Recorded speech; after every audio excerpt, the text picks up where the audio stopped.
A gameplay change that I didn't really enjoy when it first came out, the grenades being changed in Fallout 4 from being a standalone weapon that you held in your hands and could use in VATS, to being given their own dedicated weapon slot in your arsenal, was something that I have come to enjoy. So I wanted to ask if you can beat Fallout 4 using only grenades. Of course, first in line is for me to pick my specials. I really didn't know what to spec into here. I've never actually done a run on Fallout 4 prioritizing explosives, let alone grenades. I don't really ever prioritize grenades. I don't even use grenades that much in Fallout 4 unless they're just kind of there. I really like Molotovs. I kind of use them as an afterthought a lot. I really like that they're just kind of impact and big AoE damage, but frag grenades and stuff like that I don't really find myself ever using all that much, so this run is going to be kind of difficult for me. I did manage to find a few frag grenades in one of the mailboxes in Sanctuary, which I think is a guaranteed spawn. I tried to kill my first group of raiders, which did not go well. I died a couple times here and was being pretty much harassed, so I had to just kind of skirt them and go to Red Rocket and just kind of leave them be for later. I was kind of out of my frag grenades at this point, and I didn't really have anything, so I spent a lot of time scrapping so that I could make a handful of Molotovs in order to go to Concord with. This did not go to plan, as I realized that one Molotov was not enough to one-shot a low-level raider, apparently. Either that or I just got very unlucky, and I was out of explosives yet again, so I headed off towards Drumlin Diner to get some easy caps and hopefully buy some Molotovs off of Trudy. I just kind of sat here and let them all shoot each other. I didn't really have anything I could do here. I was mostly just there for moral support. Eventually, though, I was able to buy a few Molotovs from Trudy, and I could set out on my adventure.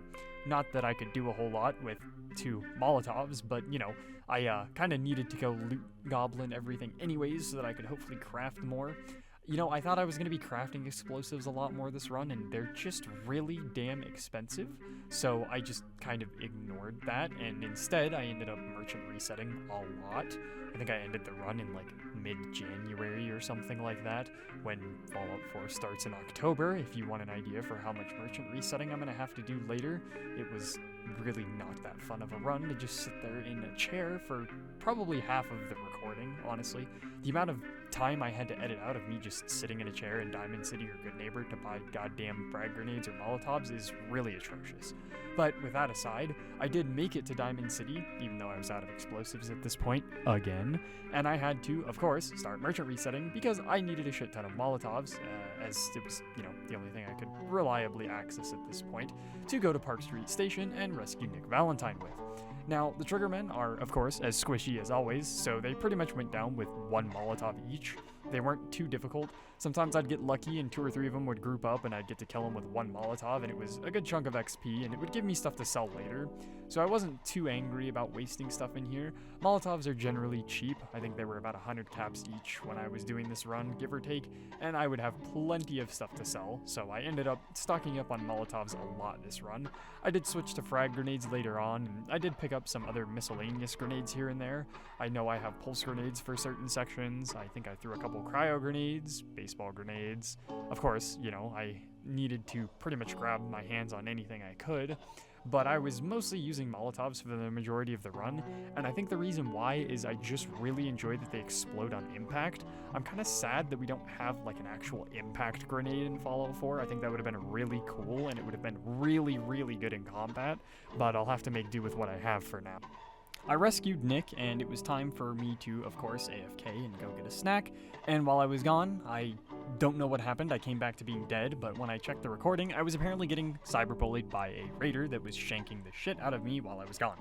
That was kind of funny to watch in retrospect, because now I have context for why I was dead when I came back and reset back into the vault.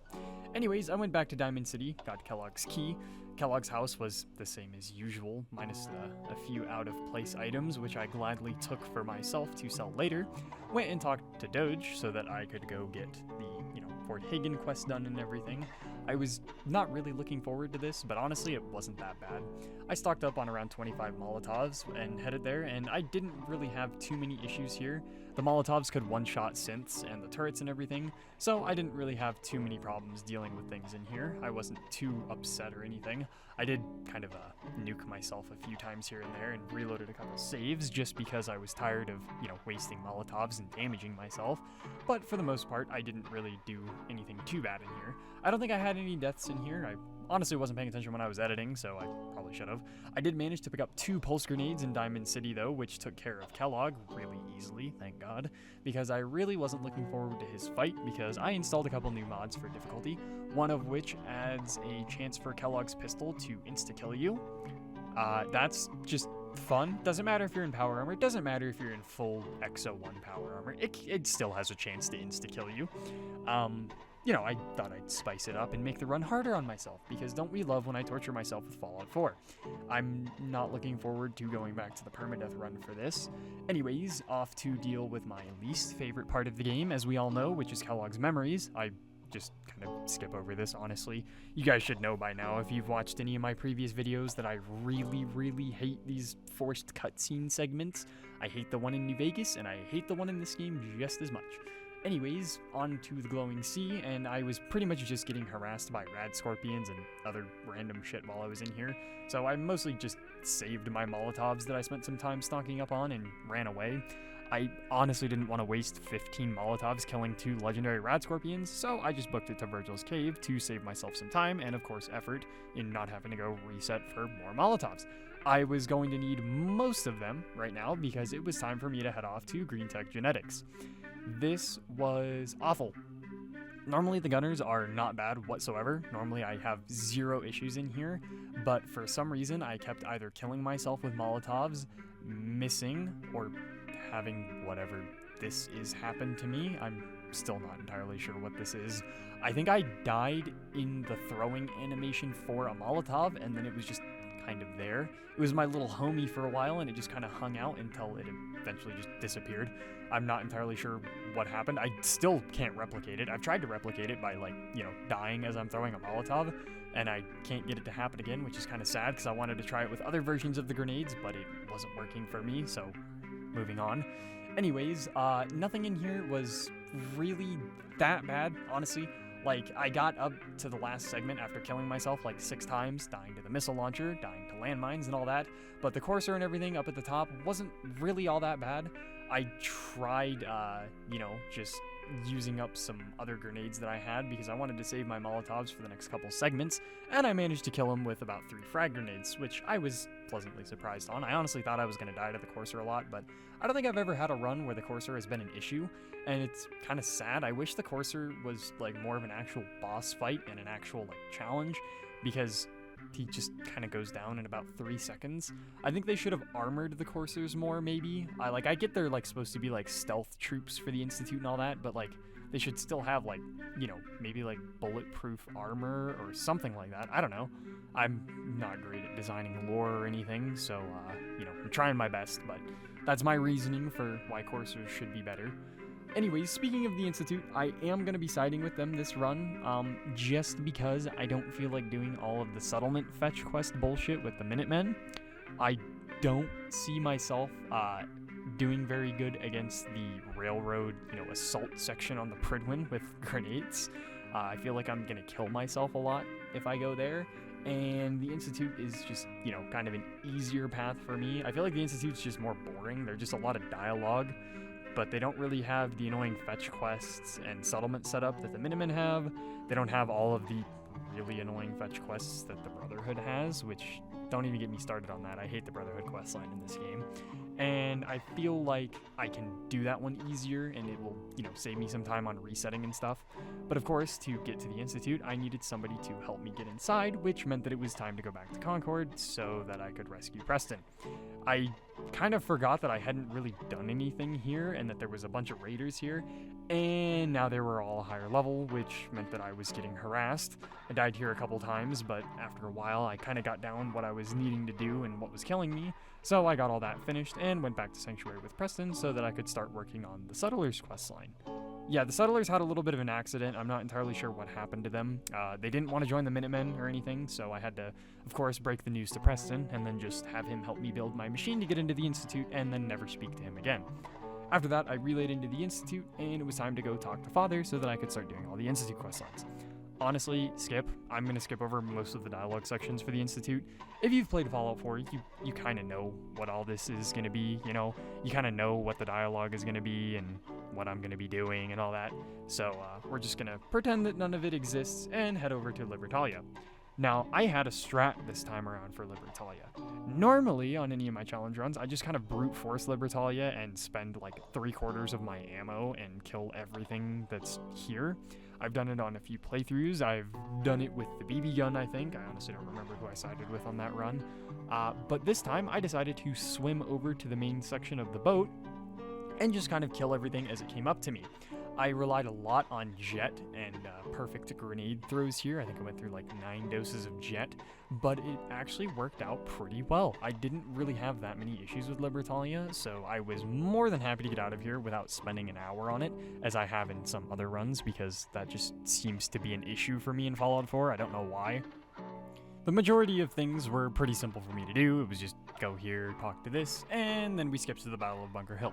This was terrifying for me, as the railroad was pissed off at me for no real good reason, honestly. I'm not entirely sure why they were angry at me. So I just ran to the bunker and headed inside and wasted pretty much all the Molotovs I had left just to get to the synths.